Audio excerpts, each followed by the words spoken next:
Hi guys, welcome back to my channel. As you all know, this space is all about gentle wisdom and shame-free productivity. And in the spirit of that, let me ask you a question. Have you ever slept for 8 hours, 10 hours, 12 hours and still woke up feeling unrested? Because same. This usually happens because, contrary to what we've been taught, sleep is not the only kind of rest that we need. There are actually four main different kinds of rests, and I thought let's explore that together in this video today. So the four different kinds of rests are physical rest, mental rest, sensory rest, and emotional rest. Now let's talk about each one, how to know when we need each one, and how to give ourselves the kind of rest that we need in the moment.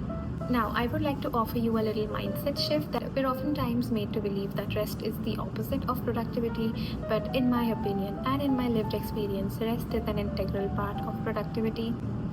Rest is actually where the most integration happens. For me, rest is the place from where clarity, motivation, insight, and new ideas come from.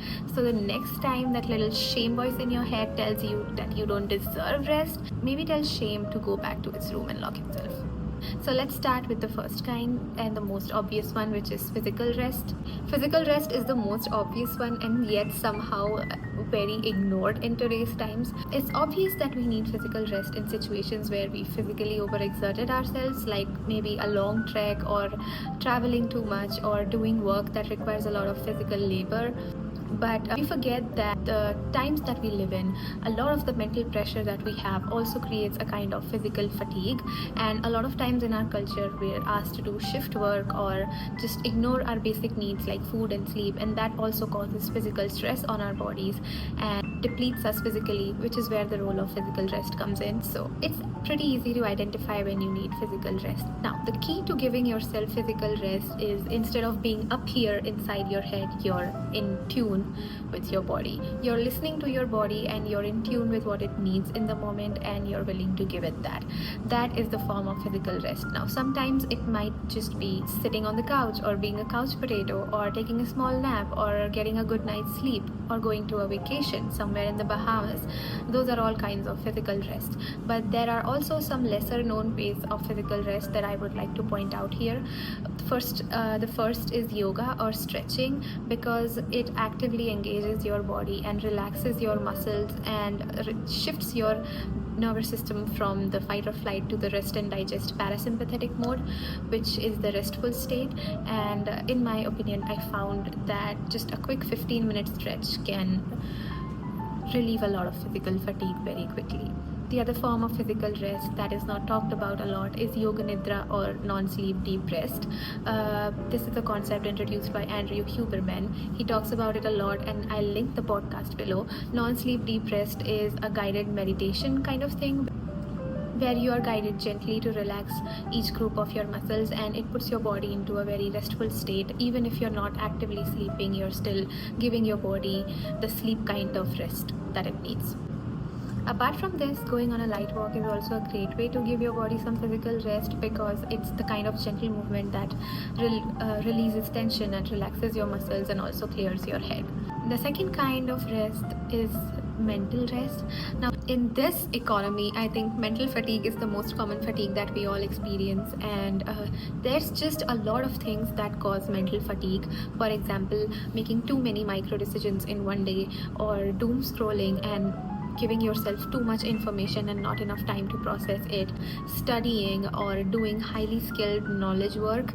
All of these add to the mental fatigue. And to me, the key to giving yourself mental rest is just being in the present moment. So anything that lets you switch off your brain is a kind of mental rest. Now, the best kind of mental rest is boredom. No matter how boring it sounds to be bored, but boredom actually activates the default mode network in your brain, which is where all of the executive functioning systems shut off for a while, and it gives your brain time to rejuvenate and replenish itself. Doing one thing at a time is also a kind of mental rest in a world that expects you to constantly multitask. Meditation is also actually a great way to give yourself mental rest, because it over time trains your brain to be in the present moment. I have a whole video on meditation and I'll link it here. Engaging in a hobby is also a great way of giving yourself some mental rest. It helps you to be in the present moment and do a thing just because you enjoy doing the thing instead of doing a thing for an outcome. So mental rest might look different for you. For me, it looks like playing instruments, singing, dancing, and being in my body, going for a light walk, being creative in any way with my style or anything. For some, it might look like going on a drive, riding a bike, going for a swim, going to the gym. But yeah, the key here is to figure out what works for you and what lets you switch off your brain for a while and give yourself the mental rest that you need. The third kind of rest is emotional rest. Now, the emotional labor that we do in our daily lives is pretty much invisible and it's very easy to ignore the need for emotional rest. But the truth is, we are all human. We all live in a society that expects us to show up in the same way, with the same zeal, and with the same enthusiasm for life every day. But the truth is, we're all human, so we're all going through different things at different points in our lives, and that is emotionally taxing. And processing all of this stuff requires emotional energy, and you do need emotional rest to recover from all of it. The key to emotional rest is just to express whatever emotions are coming up. Very direct ways of doing that is just expressing your emotions in a safe space, like therapy, or talking to a friend, or talking to a person you know will not judge you, or just expressing your emotions in a different way, like crying or screaming or going to a rage room, or just dancing to an angry song or dancing to a sad song, just letting yourself feel all the emotions. Journaling is also a great way to do that. Now, this is difficult because we've never been taught how to regulate our emotions, and so we end up suppressing them. But the key is to slowly but surely develop some emotional regulation skills and then use those skills to give yourself emotional rest and process your emotions preventatively. The last kind of rest that I'm going to be talking about is sensory rest. Now, we live in a very overstimulating world. There's just constantly so much sensory input, busy commutes, traffic lights, bright lights, grocery stores, so many options for a single thing, too many opinions. There's just all a kind of sensory input, and it tires out your senses over a long time, and you feel like you could snap anytime, or you start feeling restless, or it makes you want to leave the space.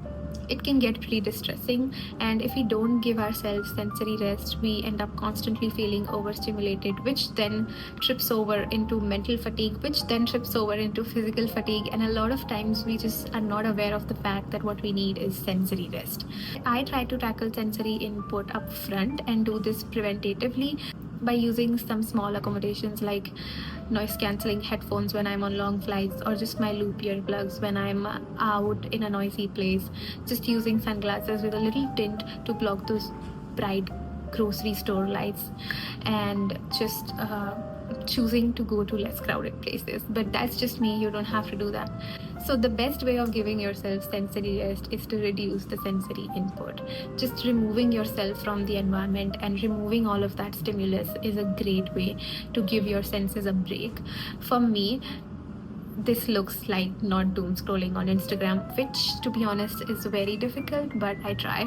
Switching off your mobile phone, switching off the lights, lying in a quiet dark room, or just lighting some candles, a great way to give your system some sensory rest. Apart from that, giving your system some soothing sensory input is a great way of giving yourself sensory rest. For me, it looks like a warm bath or going out into nature, because again, nature provides a soothing stimulus to your brain. Going to green spaces or just listening to rain sounds or ocean sounds is a great way to give yourself sensory rest. So in conclusion, these are the different kinds of rest, and over time, I'm just asking myself which kind of tired I am and what kind of rest I need has helped me show up more well rested and with more zeal and passion for life than before.